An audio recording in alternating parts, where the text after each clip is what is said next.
Bronny James.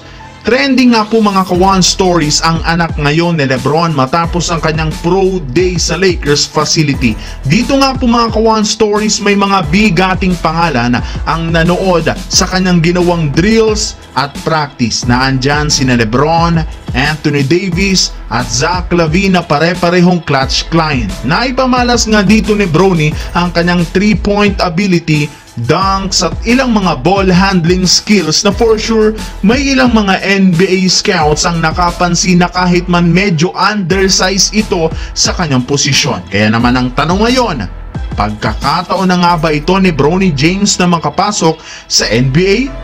Hype lang ba ito ng mga fans dahil anak siya ni Lebron o sadyang may potensyal o talento talaga bilang isang NBA player? Well, tara na talakayin natin yan at pag-usapan ang balitang interesado nga pong kunin ni Coach Greg Popovich si Chris Paul para maging kapartner ni Victor Wembanyama. Pero bago yan, please don't forget to hit the notification bell at mag-subscribe sa aking channel.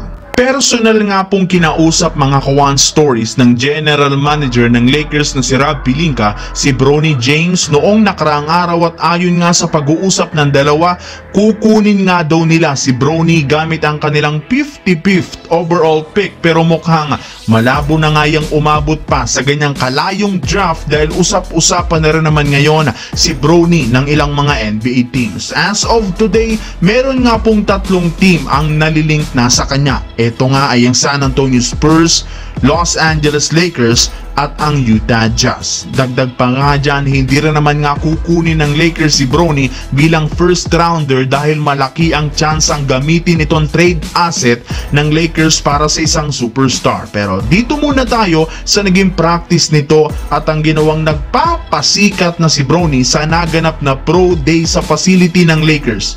For sure, ayon nga sa isang source, marami nga pong mga NBA scout ang nanood dito para tingnan ang laro ni Bronny. Alam naman nga ng iilan na bonus na lamang ang kanilang kagustuhan na makuha si Lebron kung kukunin nila sa draft ang kanyang anak. Pero sa unang taon, malamang sa malamang hindi ito magkakasamang dalawa. Ayon pa nga sa video, kita dito ang panunood ni Lebron, Davis at Zach LaVine at ilang mga NBA executive.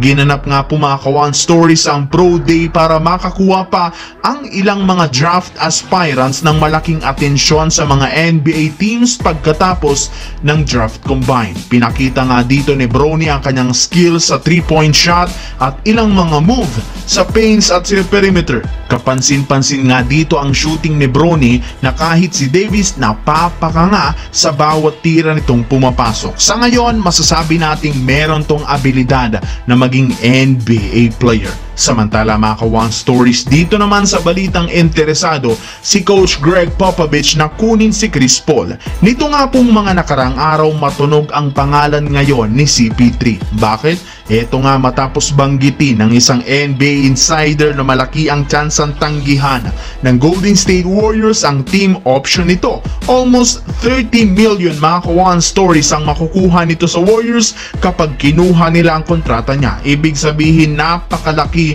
ng sasakupin o kakainin nitong kontrata sa cap space ng Warriors kaya malaki ang tsansang bitawan ito at bigyan ng mas mababang kontrata na lamang at ofera ng veteran minimum. At dito na nga mga kawan stories papasok ang San Antonio Spurs na sa ngayon naghahanap na ng matinong facilitator na magsisilbing partner ni Victor Wembanyama. Kung sakali man nga pong matuloy ito, paniguradong mas i-improve lalo ang laro ni Wembanyama kung may makakasamang isang veterano.